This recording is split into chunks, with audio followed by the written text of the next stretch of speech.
বাচ্চারা, আমার কাছে আর বেশি সময় নেই। তোমার বাবার যে সকল সম্পত্তি আছে না, তোমাদের 3 ভাইয়ের প্রতি ভাগ করে দিব। কিন্তু আমার কাছে 3টা জিনিস আছে, তোমাদের কার কোনটা লাগবে? সম্পত্তি, টাকা পয়সা, নাকি আমার দোয়া? বলো তোমাদের কার কোনটা লাগবে?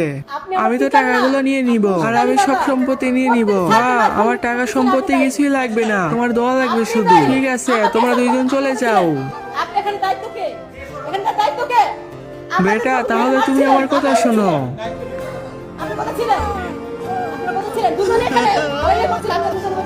মা, তুমি আমাদেরকে ছেড়ে চলে গেলে। এ তো অনেক বোকা। চলো। হ্যালো, কি হয়েছে ভাই, তোমার আজকে কাজে আসলে না কেন? ঠিক আছে, 2 মিনিট পর আসতেছে। আসো ভাই আসো, এই অ্যাড্রেসটাই বলতেছিল। ওই যে ওখানে খাড়া আছে মালিক। মালিক, মালিক, আমরা কাজে চলে আসছি। বলেন কি কাজ করতে হবে? প্রতিদিন 300 টাকা করে দিলেই হবে, আমরা অনেক ভালো কাজ করি। দেখো, এই জায়গাগুলো আমি কিনে ফেলছি, এখানে আমি মাটি ফেলে ভরাট করে ফেলবো। এখানে টাকা